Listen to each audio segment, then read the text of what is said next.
para sutrisno sandiwara basa Jawi.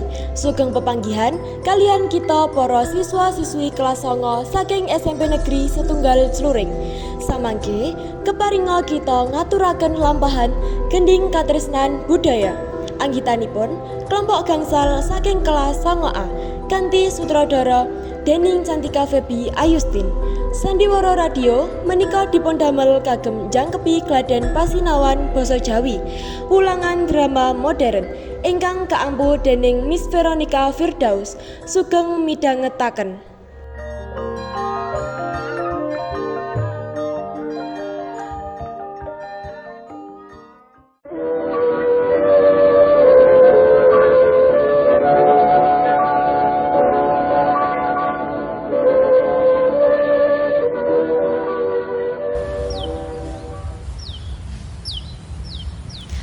Ing Desa Waringin ana sawijining sanggar seni jenenge Laras Madya sing wis misuwur amarga kekompakan lan dedikasi nguri-uri budaya Jawa. Saben taun desa iki nganakake pagelaran gedhe gending katresnan budaya. Pagelaran sing dadi kebanggaan warga. Nalika sore iku, hawa seger isih klebu saka udan tipis sing anyar mandeg. Ing tengah keriuhan aktivitas warga, ing studio radio cilik ana penyiar enom sing siap nglaporke perkembangan persiapan festival.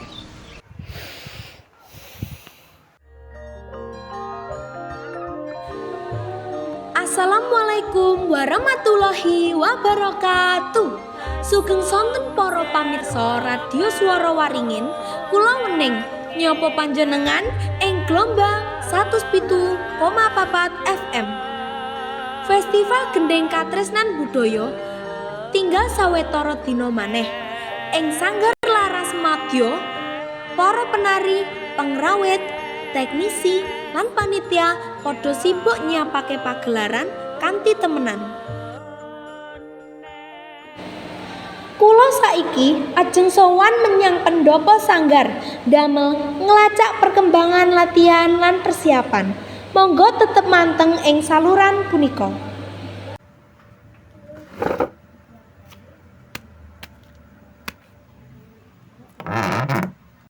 Wening lunga saka studio radio nyabrang taman cilik. Liwat dalan watu sing sumorot cahya sore. Angin semilir, udan rintik isih kari sawetara titik. Ing adoh kadengaran swara gamelan latihan.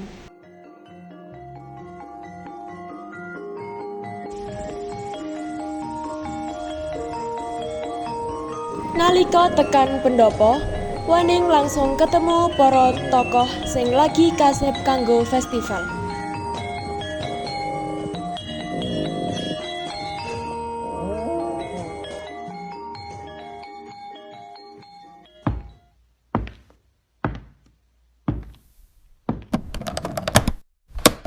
Niki topeng Dewi Sasmaya, lambang wong wedok Jawa sing ayu, alus, welas asih nanging tetep bijaksana. Endah sangat, kaya wonten cahya alus saking topeng niki. Kula gumbrek saged nari ndamel topeng niki. Topenge ayu, tapi nek dibandingno karo kendangku, yo 80 banding 20 lah. Kendangku tetep juara. Coba rungokke. Nek wis latihan apik, aku tak live streaming band viral tekan luar desa. Apa wae viral. Sing penting saiki fokus dhisik ning latihan, mulai cek musik, lampu lan tata panggung.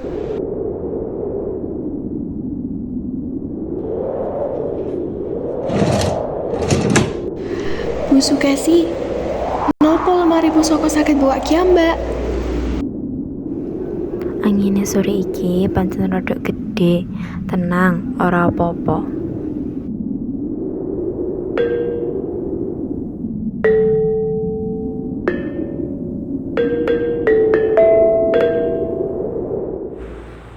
Wah, iki duduk salahku lho. Mau nek kendangku ayu, saiki malah diganggu angin. Angine insecure paling. Kabel lampu iki uga pindah panggonane. Sopo sing mindah? Wes, ayo dirapekke, gak usah suuzon.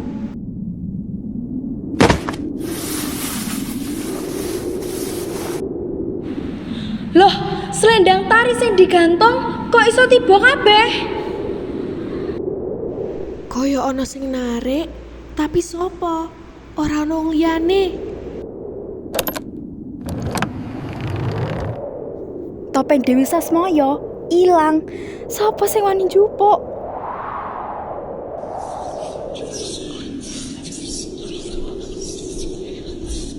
Tenang, ayo diperiksa dhisik kabeh area pendopo.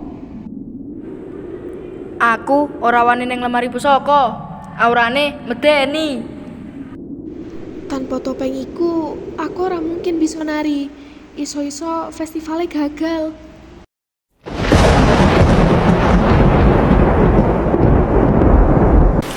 Langit kaya pecah. Pendopo sing mau rame saiki klelep ing peteng lan swara alam sing murka. Ing peteng kuwi rasa wedi lan curiga saya nggegirisi nyusup ing ati saben wong. Lagi tutupin jendela nih, supaya gamelan ora kena banyu udan.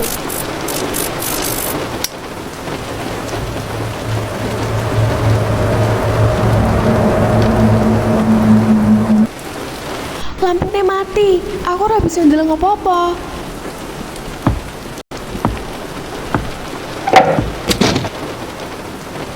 Wah, iki paket lengkap. Topeng ilang, udan deres, lampu mati. Kali ngenteni gendruwo metu wae iki. Damar, aja guyon ning situasi kaya ngene.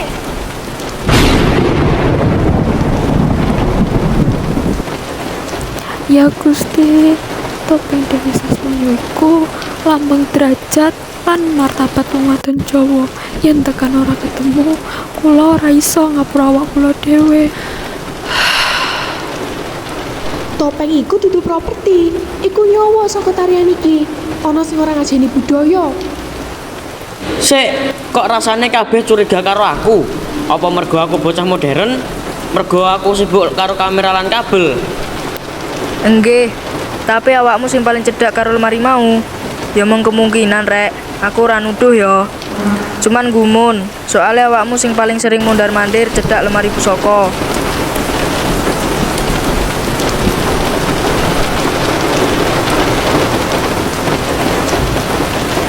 Yen ngono, kowe percaya aku apa ora? Aku ngurusi lampu, kamera, kabel, ben acara iki lancar. Bagas, aku ketua panitia. Yen awakmu ora salah, buktine apa? Bukti? Apa aku ora cukup ning kene saka awal nganti akhir?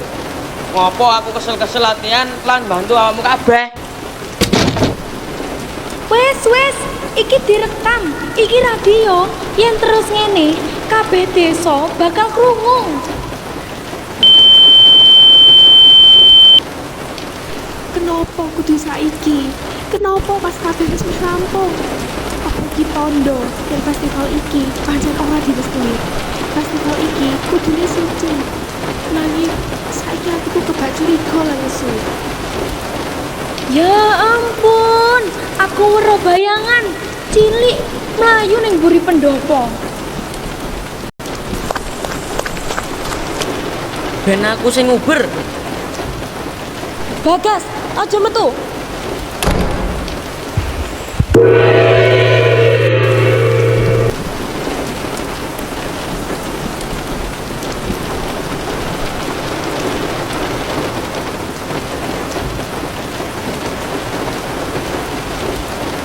Cukup, kabeh meneng.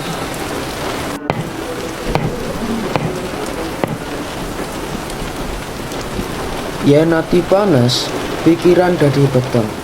Yen pikiran peteng, bebener ora bakal katon.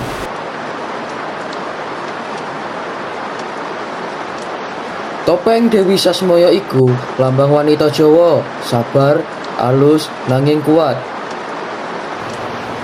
Yen saiki sampean kabeh padha bengak-bengok lan nuduh kancane, tegese sampean wis ora duwe rasa percaya.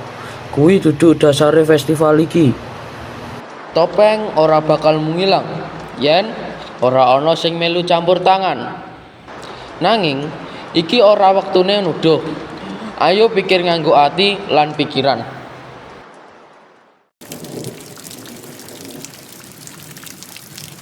Pendopo isih teles lan peteng. Nanging nesu lan curiga wiwit luntur. Swara alam sing mau ngamuk saiki kaya ngajak kabeh meneng lan mikir. Mbah, yen kula gawe salah ndamel cara mikir kula nyuwun pangapunten. Kula mung pengin budaya iki ora ditinggal jaman. Kita kabeh kekeselen. Tekanan festival nggawe ati dadi gampang panas. Mbah, niki wonten sing aneh. Teng pojokan mriko ana jejak sikil cilik. Jejake cilik, ora kaya ukuran sepatu wong dewasa. Jejake loro arah pisan. Sing siji mlebu, sing siji metu. Kaya maling, tapi versi mini. Jejake ora gede, dudu wong diwasa. Bocah desa atine polos, nanging ora ngerti wates.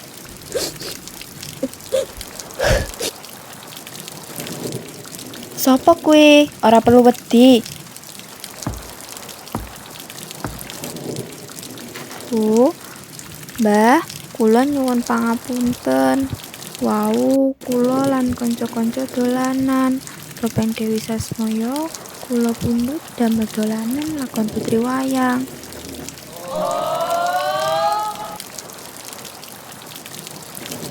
Alhamdulillah, topenge bali.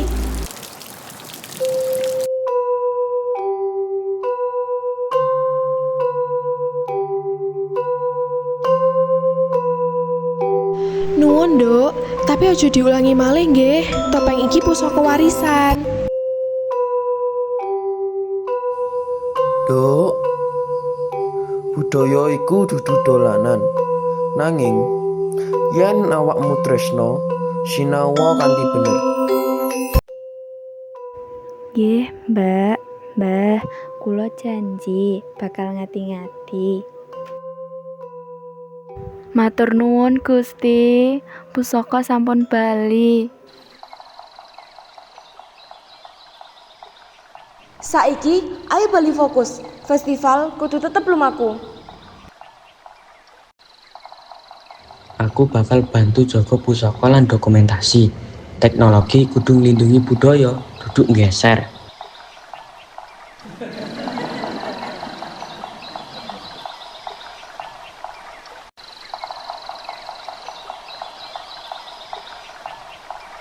Budaya iku kudu dijaga karo ati. Ora mung dilakoni kanggo pamer. Yen rukun, kabeh masalah iso dirampungke.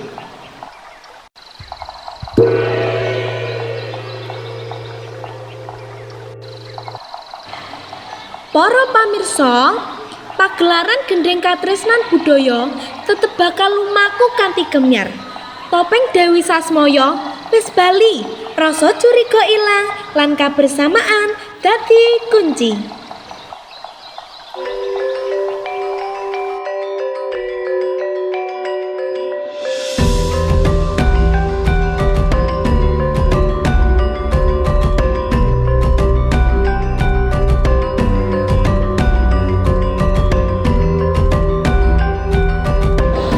Mekaten Pendopo Sanggar Laras Madya bali sumunar dening rasa lega lan syukur.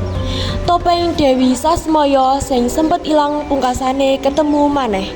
Lan para warga sadar yen budaya ora mung diwarisake, nanging uga kudu dijaga kanthi telaten lan kebersamaan. Rukune para seniman, ketegasane panitia lan kejujuran bocah-bocah cilik dadi pambuka kanggo pagelaran gedhe sing bakal teka. Ing tengah swara gamelan sing gelundung alus, saben ati melembur karo pangarep-arep anyar.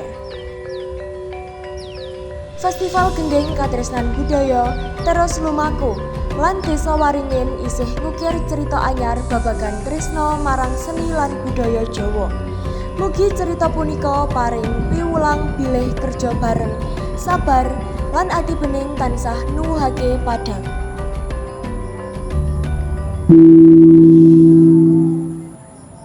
Matur nuwun sampun midhangetaken, sampun mekaten crita saking Sanggar Larasmadya. Mugi rahayu lan tentrem tansah ngiringi panjenengan sedaya.